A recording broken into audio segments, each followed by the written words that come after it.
ദൈവനാമത്തിന് മഹത്വം ഉണ്ടാകട്ടെ. എൻ്റെ പേര് ഗ്ലോറിയ. ഞാൻ കലൂര് ലൂർദ് മാതാ പള്ളിയുടെ വകാംഗമാണ്. സാക്ഷ്യം വൈകിയതിന് ഞാൻ അമ്മ മാതാവിനോട് ക്ഷമയാചിക്കുകയാണ്.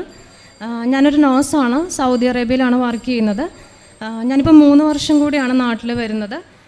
എനിക്കൊരു മോളുണ്ട്. മോൾ ജനിച്ച് 8 വർഷമായി. രണ്ടാമതൊരു കുഞ്ഞിന് വേണ്ടി ഞങ്ങൾ ഒത്തിരി അധികം പ്രാർത്ഥിച്ചു. പക്ഷേ എനിക്കൊരു L5S1 ഡിസ്ക് ബൾജ് എന്നുള്ളൊരു പ്രോബ്ലം ഉണ്ട്. അത് കുറച്ച് കൂടുതലായിരുന്നു. അപ്പം രണ്ടാമതൊരു കുഞ്ഞിന് വേണ്ടി ട്രൈ ചെയ്യേണ്ടെന്ന് ഡോക്ടർ പറഞ്ഞിരുന്നു. പിന്നെ അതുകൂടാതെ എനിക്ക് ഓവുലേഷൻ ഉണ്ടായിരുന്നില്ല. അപ്പം ഞാൻ ഡോക്ടറിനെയൊക്കെ കൺസൾട്ട് ചെയ്യുമ്പോൾ പറഞ്ഞിരുന്നത് നിങ്ങൾക്ക് ട്രീറ്റ്മെൻറ്റ് എടുക്കാതെ കുട്ടികൾ ഉണ്ടാവില്ല എന്ന് തന്നെയാണ്. അങ്ങനെ ഞാൻ നവംബർ 20-ാം തീയതിയാണ് ഓൺലൈനായിട്ട് ഉടമ്പടി എടുത്തത്. ഓൺലൈൻ ഉടമ്പടി എടുത്തപ്പം ഞാൻ മാതാവിനോട് പ്രാർത്ഥിച്ചത് ഒരു കാര്യമാണ്, എനിക്കൊരു കുഞ്ഞിനെ വേണം, രണ്ടാമതായിട്ടൊരു കുഞ്ഞിനെ വേണം എന്നായിരുന്നു. ആ സമയത്ത് ഡിസംബർ 9 ദിവസം മാതാവിൻ്റെ നൊവേന ഉണ്ടായിരുന്നു. അത് ഞാൻ മുടങ്ങാതെ കൂടി. ആ സമയത്ത് നൊവേനയിൽ അച്ഛൻ പറഞ്ഞു, നിങ്ങൾ ചോദിക്കുന്ന ഒരു കാര്യം ഈ 9-ാം ദിവസം നിങ്ങൾ എന്ത് ചോദിച്ചാൽ തന്നെയും മാതാവ് നൽകുമെന്ന് പറഞ്ഞു. ഞാനൊരു കുഞ്ഞിന് വേണ്ടിയാണ് ചോദിച്ചത്. ആ മാസം ഫെബ്രുവരിയിൽ ഞാൻ കൺസീവായി. എൻ്റെ ഫാമിലി അവിടെ വിസിറ്റിംഗ് വിസയിലായിരുന്നു. അങ്ങനെ അവർ നാട്ടിൽ തിരിച്ചു പോയി. കൺസീവ് ആയി കഴിഞ്ഞപ്പോഴാണ് പിന്നീടുള്ള പ്രശ്നങ്ങളെല്ലാം വന്നത്. കൺസീവ് ആയി കഴിഞ്ഞപ്പോഴത്തേക്കും എൻ്റെ യൂട്രസിൽ നിന്ന് കുഞ്ഞ് താഴത്തേക്ക് ഇറങ്ങിപ്പോകുന്നൊരു പ്രോബ്ലമാണ്. അപ്പോൾ ഡോക്ടർ പറഞ്ഞു, ഈ കുഞ്ഞെന്തായാലും 3 മാസം പോലും തികക്കില്ല, കാരണം നിങ്ങളുടെ അബോർഷനുള്ള സാധ്യത 90% കൂടുതലാണ്. അതുകൊണ്ട് ഈ സൗദി അറേബ്യയിലുള്ള പോലുള്ള സ്ഥലത്ത് അബോർഷൻ പോസിബിൾ അല്ല.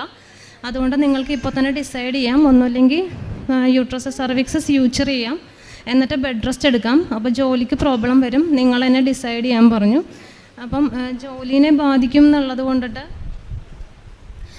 ഞാൻ അത് ഡോക്ടറിനോട് പറഞ്ഞു, കുഴപ്പമില്ല ഡോക്ടറെ, ഞാൻ പ്രാർത്ഥിച്ച് കിട്ടിയ കുഞ്ഞാണ്,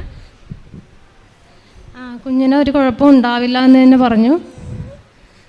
അങ്ങനെ ഞാൻ മുൻപോട്ട് പോയി. 1.5 മാസത്തിനിടയ്ക്ക് എനിക്ക് 9 പ്രാവശ്യം ഒരു സ്കാനിങ് ചെയ്തു.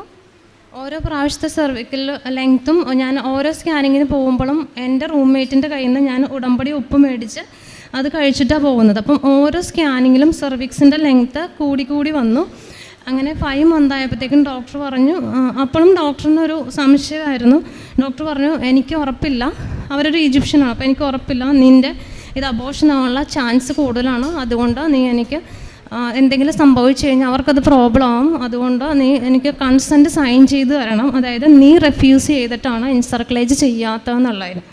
അപ്പം ഞാൻ പറഞ്ഞു, ഞാൻ വിശ്വസിക്കുന്ന ഒരു ദൈവമുണ്ട്, അതുകൊണ്ട് ഞാൻ ധൈര്യമായിട്ട് തന്നെ കൺസെൻറ്റ് സൈൻ ചെയ്ത് കൊടുത്തു. എൻ്റെ ഫാമിലി ഒന്നും അവിടെ ഇല്ലാതിരിക്കെ തന്നെ ഞാൻ ആരോടും അഭിപ്രായമൊന്നും ചോദിച്ചില്ല. കൃപാസനം മാതാവിനെ മുറുകെ പിടിച്ച് ഞാൻ കൺസെൻറ്റ് സൈൻ ചെയ്തു. 8-ാം മാസത്തിൽ ഞാൻ പ്രീ ടൈമായിട്ട് ഡെലിവറി ആയി. സെയിം ഡേറ്റിൽ തന്നെ മൂത്ത മോളുടെ സെപ്റ്റംബർ 9-ാം തീയതി തന്നെ ഡെലിവറി ആയി, നോർമൽ ഡെലിവറി. ആ സമയത്തും ഡോക്ടർ അവൈലബിൾ ഉണ്ടായിരുന്നില്ല. എനിക്ക് പെയിൻ വന്ന സമയത്ത് എനിക്ക് പോലും അറിയാൻ പാടില്ലാത്ത രീതിയിൽ തന്നെ എനിക്ക് വേണ്ടിയിട്ട് മാതാവ് നിശ്ചയിച്ച പോലെ എൻ്റെ ഒരു ഫ്രണ്ട് ചേച്ചി ലേബർ റൂമിൽ ആ സമയത്ത്, ചേച്ചി ശരിക്കും പറഞ്ഞാൽ വെക്കേഷൻ പോകാനിരുന്നതാണ്. ചേച്ചിക്ക് ഞാനിപ്പം എല്ലാ ദിവസവും 5 ജപമാല വീതം ഓരോ ദിവസവും ചൊല്ലുമായിരുന്നു. അത് മുടങ്ങാതെ തന്നെ 5 ജപമാല. വെളുപ്പിന് 5:30 ഞാൻ മാതാവിൻ്റെ പ്രത്യക്ഷീകരണ പ്രാർത്ഥന എല്ലാം ചൊല്ലുമായിരുന്നു.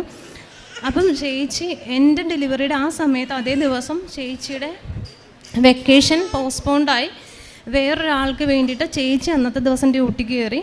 എൻ്റെ ഡെലിവറിയുടെ സമയത്ത് എനിക്ക് എൻ്റെ വീട്ടുകാരേക്കാളധികം സപ്പോർട്ട് ചേച്ചി തന്നു. നോർമൽ ഡെലിവറിയായി.